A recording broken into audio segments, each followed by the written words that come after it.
Have you ever wondered what heaven was like before evil was even a whisper? What if the most glorious being ever created became the first to fall? And what if that fall didn't begin with hatred, but with a single, silent question? Long before the earth knew the touch of human feet, before evil had any place in the universe, heaven was a realm of pure, radiant goodness. The skies shimmered with divine harmony. Every angel blazed with holy light, each one overflowing with deep reverence and unshakable love for their Father, the Creator of all that exists. But among these breathtaking beings, one angel shone brighter than all the rest. Lucifer. He wasn't just beautiful, he was beauty. He wasn't just wise, he was wisdom. He was the most intelligent, the most powerful, the most noble of all heaven's hosts.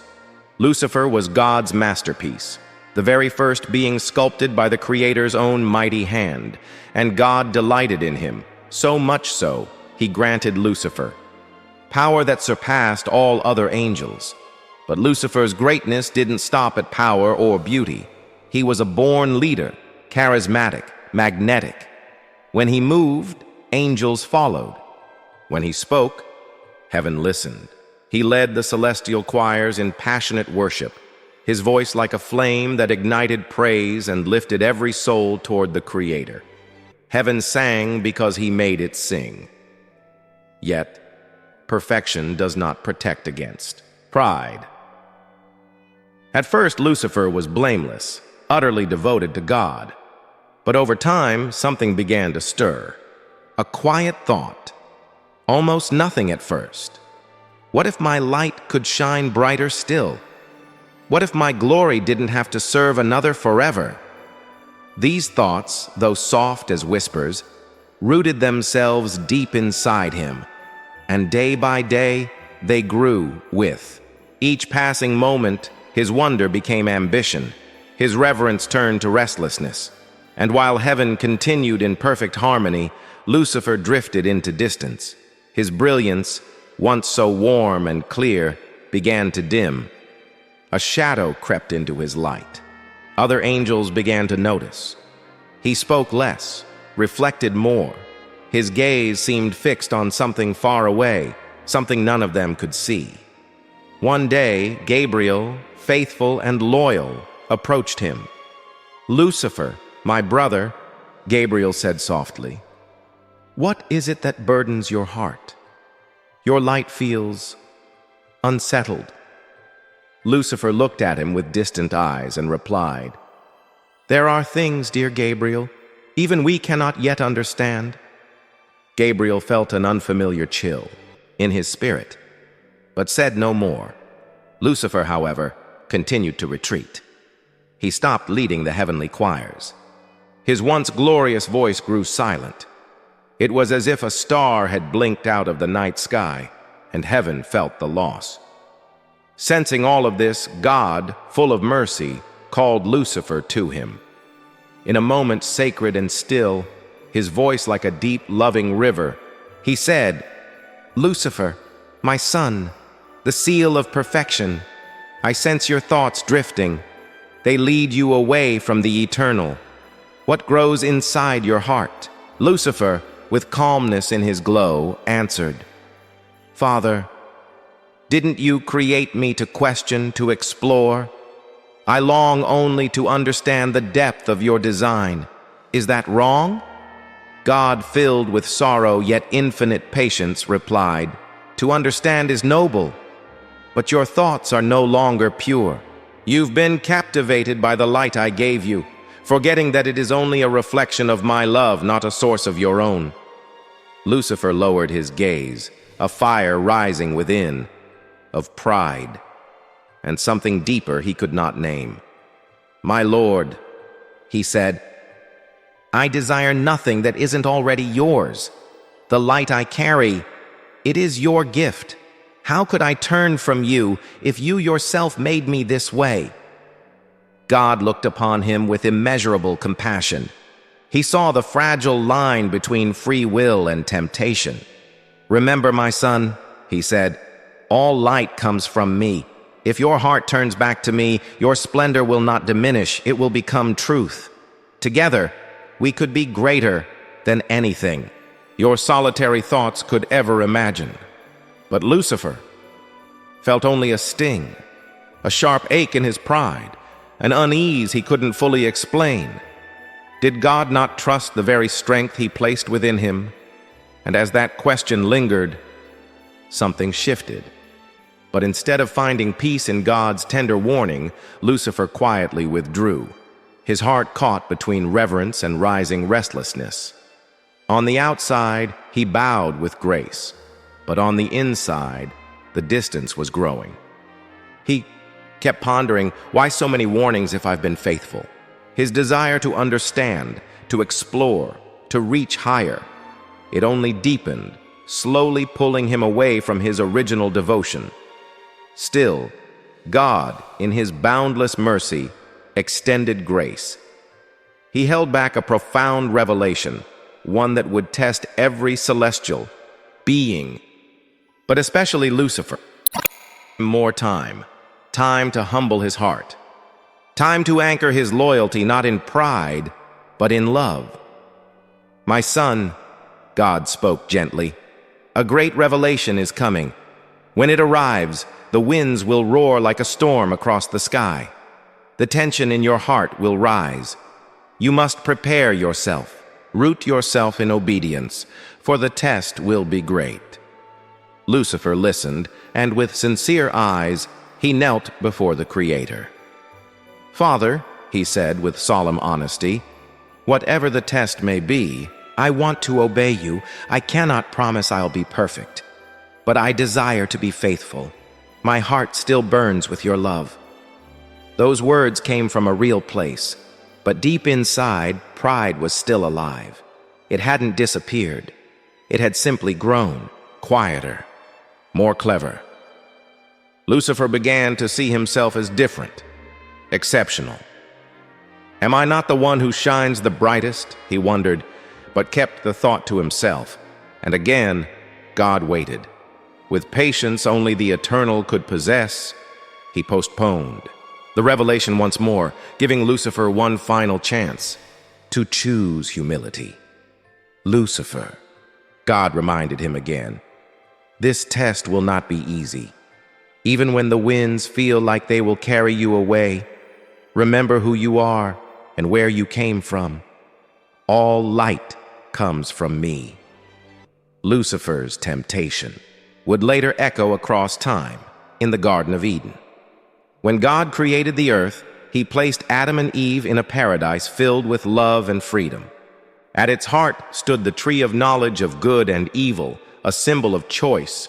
And just like Lucifer before them, humanity was given free will.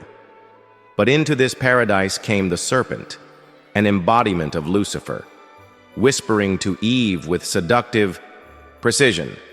Did God really say, you must not eat from any tree in the garden? You won't die. You'll become like God, knowing good and evil. It was a whisper, not a command, a nudge, not a push. But it planted a seed, Eve, and then Adam gave in, not because they were forced, but because desire had been stirred into disobedience. And just like that, the first fall happened. Sin entered. Separation began. Lucifer's mission had succeeded. He had driven a wedge between creation and creator. And now, the celestial conflict burned within the human heart. But back in heaven, the battle inside Lucifer continued to escalate. His longing for glory began to eclipse the love he once held for God. And then came the breaking point. During the unveiling of God's grand plan to create a material universe, Lucifer could no longer suppress the storm inside him. With a voice like thunder, he declared, I will ascend to the heavens. I will raise my throne above the stars of God. At that moment, heaven trembled. The harmony shattered like glass. Peace was broken. Rebellion had begun. And Jesus himself would later testify, I saw Satan fall like lightning from heaven. Lucifer, once the morning star, was cast out. Banished from the brilliance he once embodied, his glory dimmed, his light extinguished. Heaven remained radiant, but now bore a scar that would never fully fade. And as Lucifer's revolt ignited, one angel stood firm, Michael, the archangel. Lucifer had gathered many of the most radiant angels to his cause, stirring their hearts with ambition and pride. But Michael, though lower in rank, stood tall in purity and strength. As the heavens assembled, Lucifer faced his followers and spoke with fierce conviction. "Can't you see? This is a mistake. God wants us to kneel to mortals, beings of flesh and weakness. Where is the glory in that? We were made of pure light. Why should we be beneath them?" His voice was passionate, persuasive, and it planted seeds of doubt among many. Some began to question their purpose, their loyalty, even the Creator himself. But in the face of rising confusion and rebellion, as Lucifer's voice stirred rebellion, heaven trembled. But then from the chaos a voice rose. It was clear, bold, unshaken. Who is like God? This powerful declaration, spoken by Michael, pierced through the noise like a sword through smoke. It wasn't just a question. It was a call to remembrance. With those few words, Michael reminded the angels of who they were and whose they were. No one, not even the morning star, could ever rival the Creator, the one who breathed life into the stars, the one who is light itself. His voice lit a fire within the hearts of heaven's faithful. Faith was rekindled. Loyalty was reborn. Truth had spoken, and it could not be ignored. Lucifer, now burning with both humiliation and fury, turned to Michael. "You are arrogant," he spat. But Michael didn't flinch. His reply was calm, yet cutting, spoken not with pride, but with unwavering conviction. "Your light has turned into a shadow, Lucifer, one that seeks to eclipse the very source from which it came. Can't you see? It is your own pride that lifts you beyond what you were ever meant to be." Lucifer couldn't take it. The truth, the love behind the truth, was too much. This wasn't just a confrontation. It was a mirror, and in it, he saw everything. He had become rage, shame, loss. With a heart full of twisted pride and shattered glory, Lucifer turned away. His rebellion fully exposed, his intentions no longer masked, and his downfall inevitable. What followed was the climax of all celestial conflict. Heaven, once a realm of perfect harmony, became a battlefield unlike anything creation had ever seen. Light clashed against shadow. Loyalty collided with rebellion. Every blow shook the foundations of the heavens themselves. Lucifer, now cloaked in darkness, led his army with ruthless determination. But Michael, sword in hand, fought with the power of faith, clothed in humility.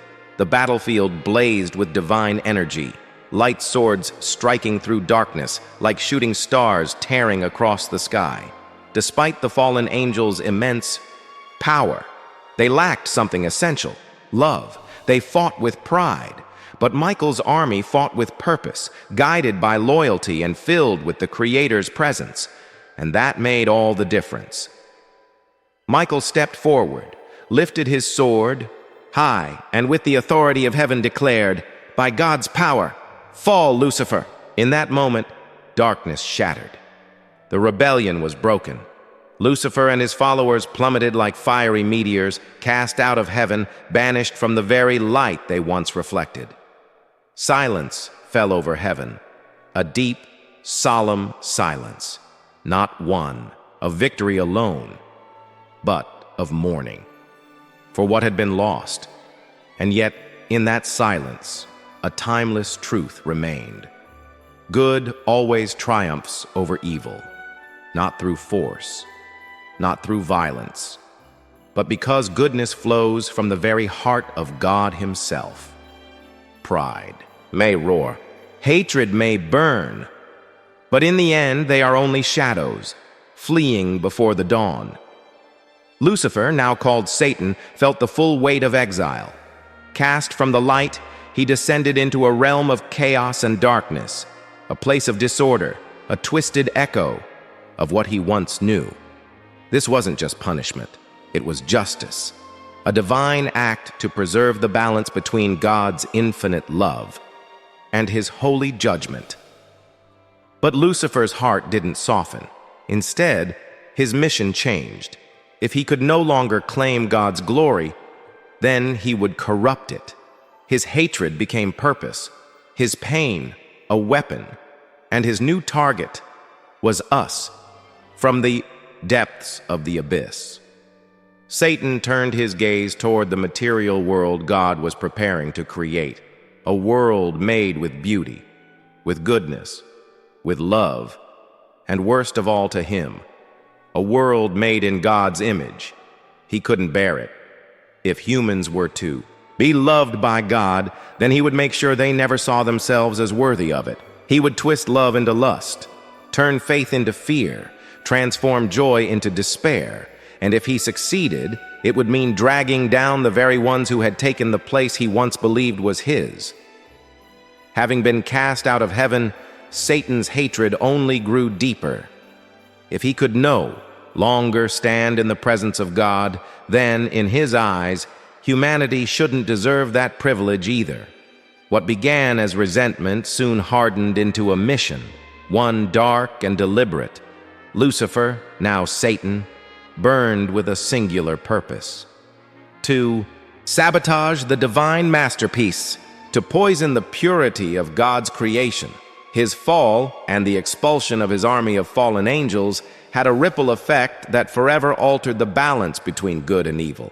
From that moment on, evil wasn't just the absence of good. It became active, intentional, a force with structure led by Satan himself.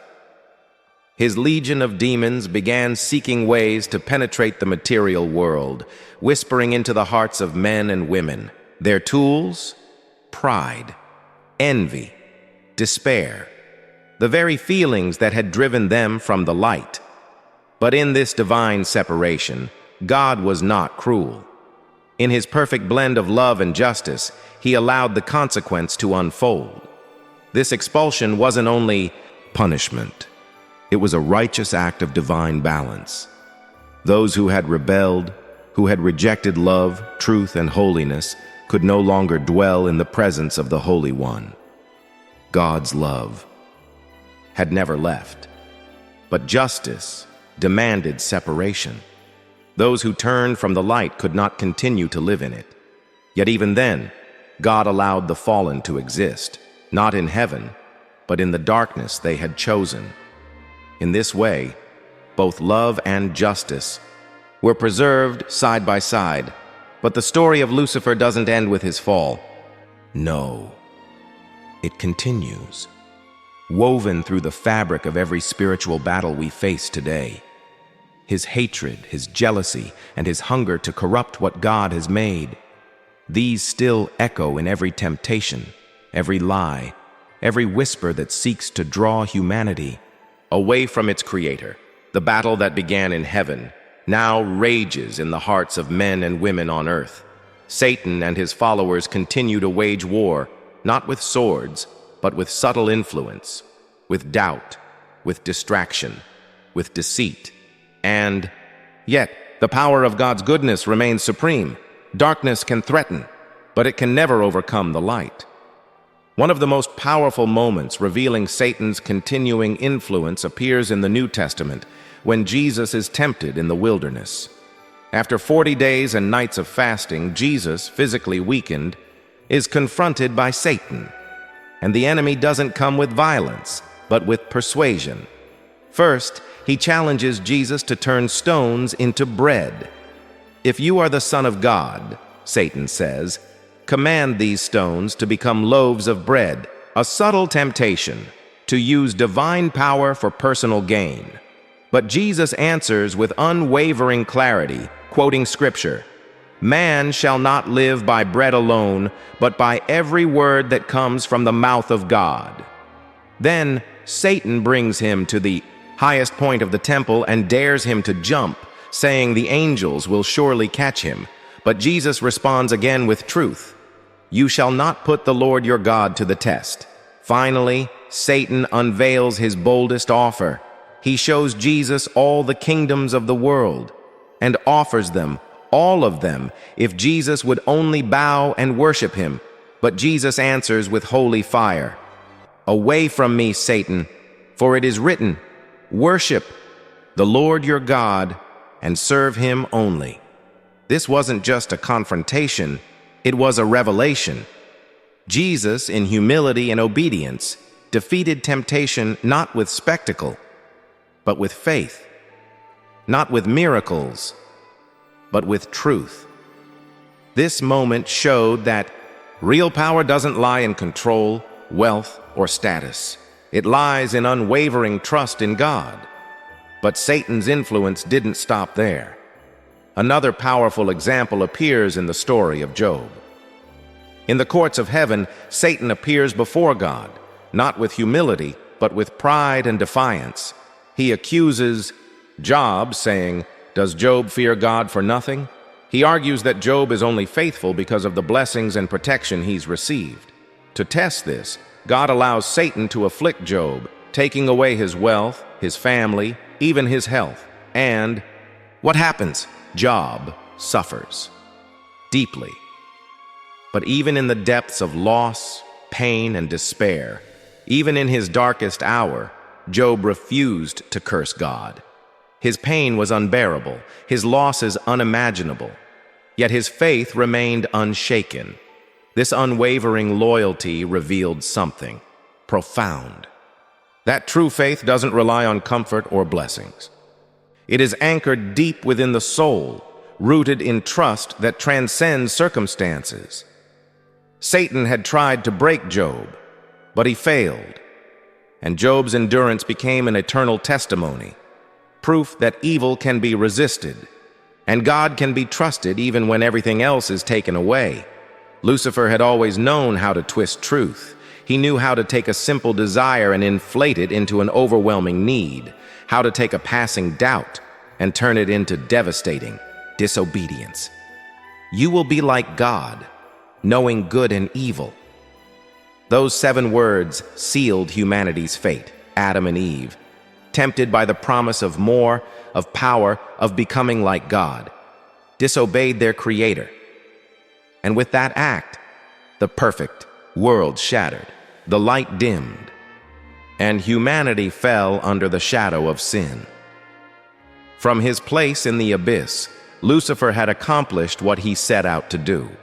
He had separated creation from its creator. He had brought the celestial conflict down into the human soul. But the story doesn't end there. In the book of Revelation, we are shown the ultimate fate of Satan, no longer just a fallen angel. He is portrayed as the great dragon, the ancient serpent, the devil, the deceiver of the whole world. This final vision reveals the full measure of Lucifer's descent, from the morning star to a monstrous force of destruction and deceit. The dragon is not just a symbol of evil. It represents the overwhelming, consuming power Satan has tried to wield since his fall. He is the same serpent who whispered in Eden.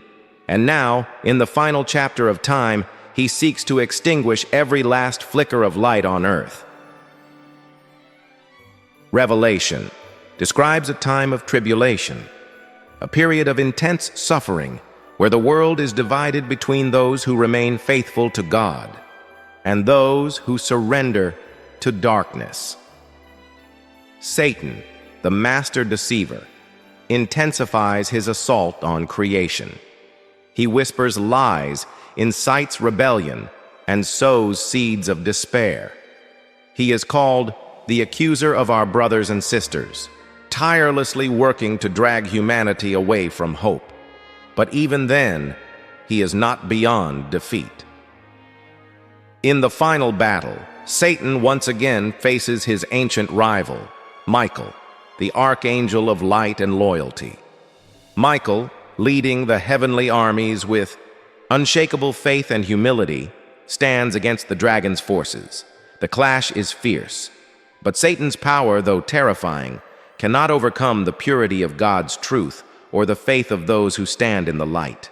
In the end, Satan is cast into the lake of burning sulfur, a place of eternal punishment. It is a fate not of vengeance but of justice, the final and complete separation of good from evil.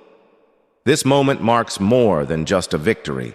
It represents the fulfillment of divine promise.